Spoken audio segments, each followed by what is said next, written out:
Hello बच्चों, कैसे हो आप। गीता's हिंदी क्लासेस में आपका स्वागत है।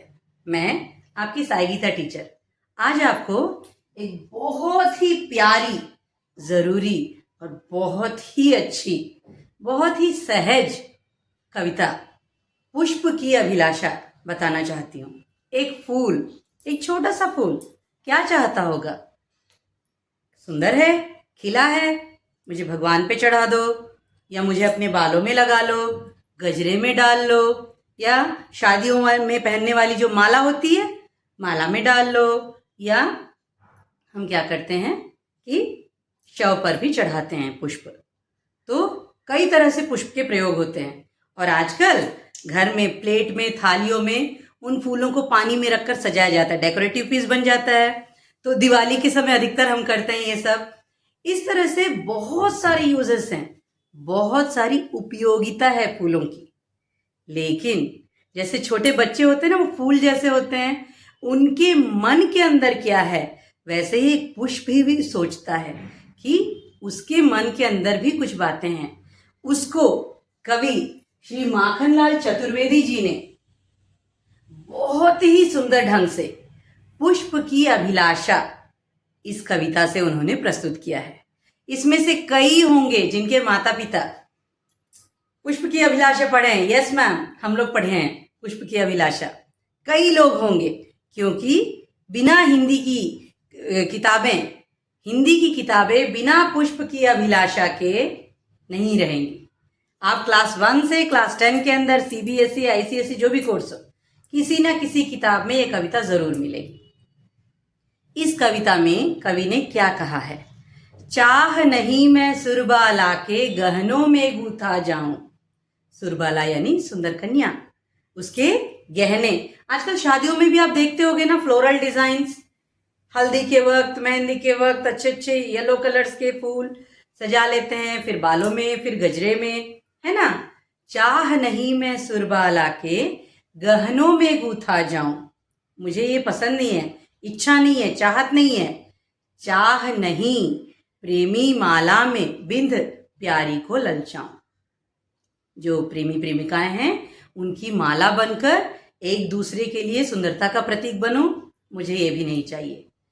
चाह नहीं सम्राटों के शव पर, मैं यह भी नहीं चाहता कि किसी बड़े अमीर महान व्यक्ति उनके शव पर मैं डाला जाऊं। मतलब उसको कहीं नहीं जाना है, पुष्प को कहीं भी नहीं जाना है। चाह नहीं देवों के सिर पर चढ़ूं।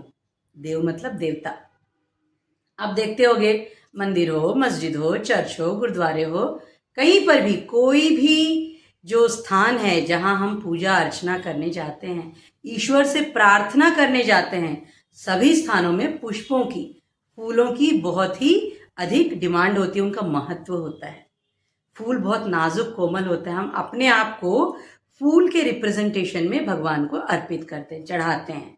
यह एक डेकोरेशन का भी बहुत बड़ा पर्याय बन गया है। हर जगह फूल सजाना एक जैसे कोई रिवाज बन गया हो, जैसे कोई ट्रेंड बन गया हो। तो यहाँ पर फूल क्या कर रहा है? आज की बात नहीं है ये कई सालों पहले कवि ने लिखा है। चाह नहीं मैं सुरबाला के गहनों में गूंथा जाऊं। फर्स्ट थिंग, उसको नहीं पसंद है, नहीं चाह है, इच्छा नहीं है। चाह नहीं प्रेमी माला में बिंद प्यारी को ललचाऊं, मुझे यह भी इच्छा नहीं है। चाह नहीं सम्राटों के शव पर हे हरि डाला जाऊं। फिर वही फूल ईश्वर से क्या प्रार्थना कर रहा है कि हे ईश्वर, मुझे नहीं चाहिए ये सब कैटेगरीज जो हैं, ये सब इच्छाएं मेरी नहीं हैं। चाह नहीं, फिर ईश्वर से ही कह रहा है खुद, चाह नहीं देवों के सिर पर चढ़ूं, भाग्य पर इठलाऊं। हम क्या करते हैं? सुंदर सुंदर फूलों को ईश्वर की पूजा अर्चना के लिए रखते हैं, उन्हें समर्पित करने के लिए रखते हैं, भगवान जी को चढ़ाने के लिए रखते हैं। चर्च में देखते हैं हम गुलदस्तों में लगाए जाते हैं, मस्जिद में देखते हैं हम, वहां पर मज़ारों पर पुष्प की चादर बिछाई जाती है, क्योंकि वो खुशबू, वो वातावरण अंदर से एक अलग तरह की अनुभूति हमें देता है, उसके वाइब्स अलग होते हैं। तो चाह नहीं देवों के सिर पर चढ़ूं, भाग्य पर इठलाऊं। अरे देखो वह कितना लकी फूल है, वहां तक पहुंच गया, ईश्वर तक पहुंच गया।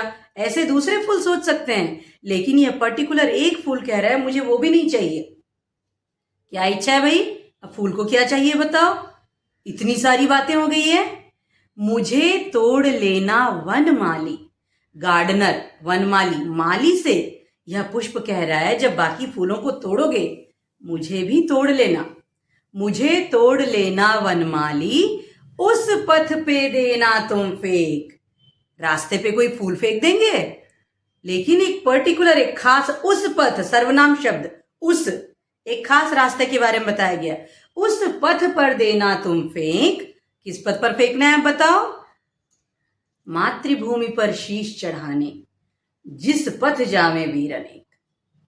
ऐसे रास्ते पर फेंकना जहां पर हमारे देश के वीर सैनिक हमारे मातृभूमि की रक्षा के लिए वे आगे बढ़ रहे हैं, वे जा रहे हैं, वे देश के लिए अपना सब कुछ न्यौछावर करने के लिए तैयार हैं। उसके चरणों के नीचे अगर मैं आ जाऊं तो मैं अपने आप को भाग्यशाली समझूंगा। ऐसा एक छोटा सा फूल कह रहा है। तो इस कविता से बहुत बड़ी सीख हमें मिलती है। बच्चे छोटे हैं, छोटे बच्चों को ही तो सब कुछ सिखाया जा सकता है। बड़ों को हम कुछ नहीं बता सकते, सिखा सकते, लेकिन सीखने की कोई उम्र नहीं होती है, कोई सीमा नहीं है। जब जागो तभी सवेरा, उठो और सीखना शुरू करो। इस कविता में हमने क्या सीखा? कविता से क्या क्या चीजें सीखने को मिलती हैं? पुष्प की अभिलाषा कविता से जीवनोपयोगी मूल्य, लाइफ में वैल्यूज बहुत इंपॉर्टेंट हैं। सच बोलना, अच्छी रास्ते पर चलना, अच्छे काम करना बहुत इंपॉर्टेंट है। जीवनोपयोगी, जीवन प्लस उपयोगी, जीवनोपयोगी मूल्य।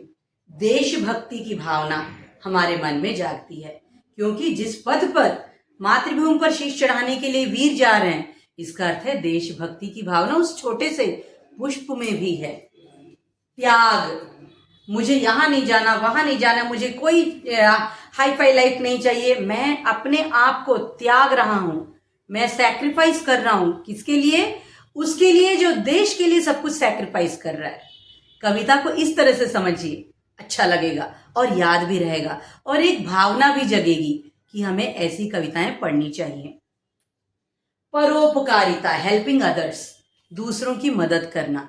इसमें परोपकारिता क्या है?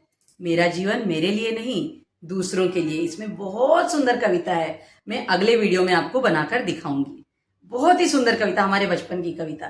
फूलों से नित हंसना सीखो। सीख, कविता का नाम ही सीख है। तो परोपकारिता हम इस कविता से सीख रहे हैं। लक्ष्य की तत्परता, दिस इज वेरी इंपॉर्टेंट। लक्ष्य, अब फूल, एक फूल है, एक दिन या 2 दिन में मुरझा जाएगा। उसका एम क्या है? उसके लाइफ का गोल क्या है? लक्ष्य क्या है?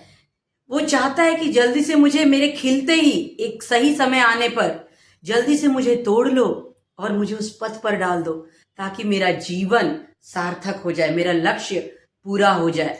तो एक छोटे से फूल से हम अपने जीवन के गोल के बारे में समझ सकते हैं। इसके अलावा इस तरह से अन्य कविताएं जो हमारे देशभक्ति कविताओं में गिनी जाती हैं, कर चले हम फिदा, कैफी आजमी जी की कविता, कर चले हम फिदा, यह एक, इस पर एक मूवी भी बनी हुई थी, फिल्म हकीकत। चेतन आनंद जी ने इस गीत को वहां पर बताया था, गाया था, और इसके रचयिता हैं कैफी आजमी जी। कर चले हम फिदा, चेतक, हल्दी घाटी का युद्ध, चेतक, महाराणा प्रताप के चेतक को तो कोई नहीं भूल सकता। हल्दी घाटी का युद्ध सबसे प्रसिद्ध कविता। झांसी की रानी, क्या इसके बिना कोई भी आंदोलन पूरा होगा? स्वतंत्रता सेनानियों के नाम में पहला नाम झांसी की रानी। तो आपने इसमें हिंदी कवर की, हिस्ट्री कवर किया, मोटिवेशन आया। इसी तरह से मेरे वीडियोस को देखते रहो, लेकिन बेटा आप इसे सब्सक्राइब कीजिए, लाइक कीजिए और इसे शेयर भी कीजिए अपने फ्रेंड्स के साथ भी। सबके साथ मिलकर देखिए और नया सीखिए, हमेशा नया और अच्छा सीखिए। धन्यवाद।